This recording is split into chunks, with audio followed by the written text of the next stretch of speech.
Ken Trahan with Lenny Vangilder. It's our First NBC Bank weekend preview, brought to you by First NBC Bank with 35 locations throughout southeast Louisiana and into the Florida Panhandle. That's First NBC Bank, proud sponsor of SportsNOLA.com. David Pierce gone at Tulane. The national search is on per Troy Dannon, and based on his hires of the three coaches he's brought in to this point in time, Lenny, you can expect the unexpected. You certainly can, and I think you hit it well in your story posted Wednesday night at SportsNOLA.com, and that while he hasn't hired a baseball coach, obviously, when he was at Northern Iowa, he actually shut down the baseball program, but that was a financial thing. He had to make some significant budget cuts, and that was the easiest way to do it, is that but the coaches he has hired up until this point have been experienced guys, head coaching experience, older guys. Will that necessarily be what we see come out of this search?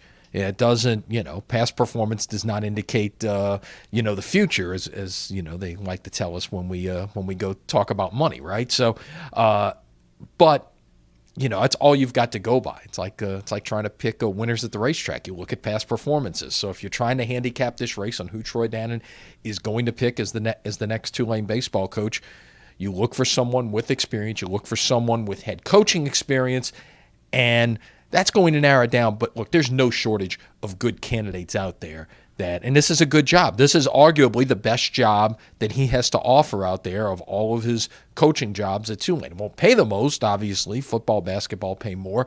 But in terms of what this program has accomplished with its great history, this is the best job. Yeah, I think so. And, the names we put out there, it's suggestions. This isn't any inside information or anything of that nature. But when you look at the pedigree, when you look at the fit, when you look at what Dannon has done, these are suggestions based on some of those things, although some of these guys have not been head coaches, which, based upon what he's done thus far, might be a prerequisite to get the job. We'll see.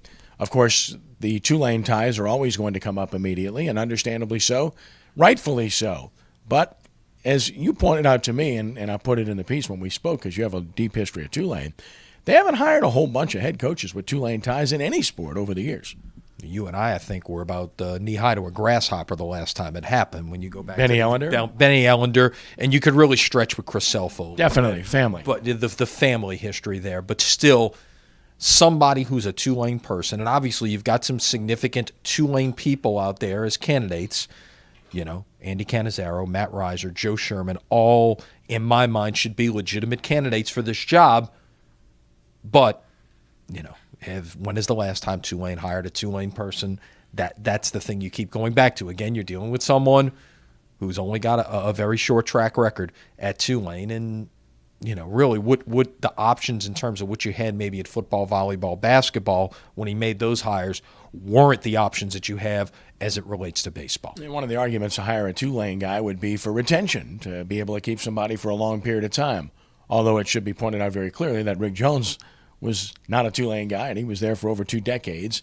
Joe Brockhoff was a New Orleanian and was there for nearly 2 decades. Yeah, and that's the difference here. David Pierce only stayed 2 years. The 2 coaches before that stayed a combined 40 years. The common thread in your last 2 baseball hires is someone who worked at a private school and recruited to a private school. And understand the difference if you're not familiar with how the NCAA works.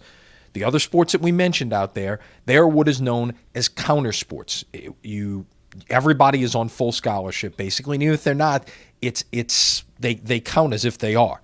Baseball is what's known as an equivalency sport. You've got a 35-man roster, and you've got 11.7 scholarships. So you've got to manage that whole process. You've got to be able to work with main campus and get financial aid and get academic aid to try to make the most out of your dollar opportunities, if you will, out there. So getting someone who's got that experience at a private school is, I think, very important in this process, whether they played there, whether they coached there. And there are certainly some candidates on your list, and you would think on the radar, that meet that criteria. Yeah, when you think of Dallas Baptist and you think of Boston College and Duke and Wake Forest, that certainly makes sense. It does. And, look, where the last Georgia Tech, Rice, those last 2 coaches had the experience there. You could throw Miami in the mix, Notre Dame in the mix, those types of programs.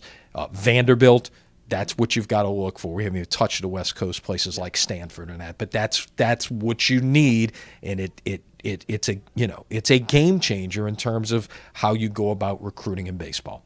NBA free agency hitting, of course, as we speak at midnight Eastern time. Friday morning, we've heard Bazemore's name, Conley's name, a lot of names bandied about. Pelicans have the money to do something because the cap went up, obviously, so there's money to spend. The question is, what are they going to do? Who knows? That's what we've come to learn over the years. Who knows what may happen here? Could we see trades happen, sign-in trades? Who knows? You've got some guys who are potentially, trade bait out there. If you're going to try and redo this roster a bit, clearly status quo didn't work last year. Injuries had a lot to do with that. You've got a couple of free agents, and you really haven't heard a lot about whether we're going to see, some of these free agents that are going out there, they're going to look around, but could they potentially stay in New Orleans? I don't know about that, but listen, at the end of the day, you've got some new pieces that have come in through the draft. You've still got Anthony Davis locked up for a significant period of time. Now what you've got to do is shape that the best way you can around Davis's skill set.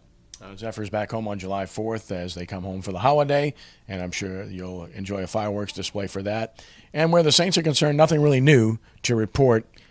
All systems go at this point where the Greenbrier is concerned, although we'll know definitively as we get a little bit closer. Yeah, and it would seem like unless something changes, obviously they've got some time. And look, the Saints see the ability to go in much as they were able to do here 10 years ago and help be a rallying point for New Orleans, in the wake of Hurricane Katrina. They see the ability to maybe go up there for 2 or 3 weeks of training camp and be able to help that community as well. It's a lot of small businesses that surround the Greenbrier and the White Sulphur Springs area, that would get that economic boost from the Saints being able to train there, people going to watch practices, all the things that come with that.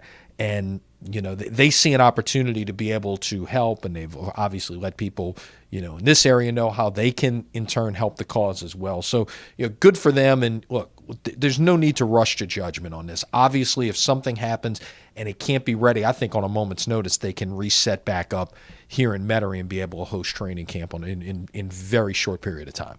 High school previews, you can continue to monitor those and check them out at SportsNOLA.com, among other things. And as always, we wish you a great weekend, a good extended Independence Day weekend, right? Absolutely. Be safe out there and, enjoy the weekend. I'm sure you're headed to the beach to enjoy July 4th like everyone else in New Orleans. No. Oh, I tried. Not happening. Although you could persuade my wife, I'm sure. She'd say yes in a heartbeat. Yeah. You free? You want to take her? We're headed in that direction myself, but I don't. Yeah, we're not going to start any rumors here. So she jokes with me all the time about the beach thing. She's yes and I'm no, but it's all good. But I'll go anyway, and then I'll play the role and sit out there for 15 minutes and say I did my part, right? So, and get red in the process. Bring a book, bring an umbrella. It's a lot. It's all good. Air condition. Fan. I don't. That could work. Give me an air-conditioned covered seat, then I'll be there. Battery-operated fan, perhaps. Might help get it done. All right, we're looking for donations if you have any. That's our First NBC Bank weekend preview, brought to you by First NBC Bank with 35 locations throughout New Orleans and beyond, and growing. That's First NBC Bank, proud sponsor of SportsNOLA.com. Have a great July 4th. Have a great weekend. God bless you one and all. Talk to you next week.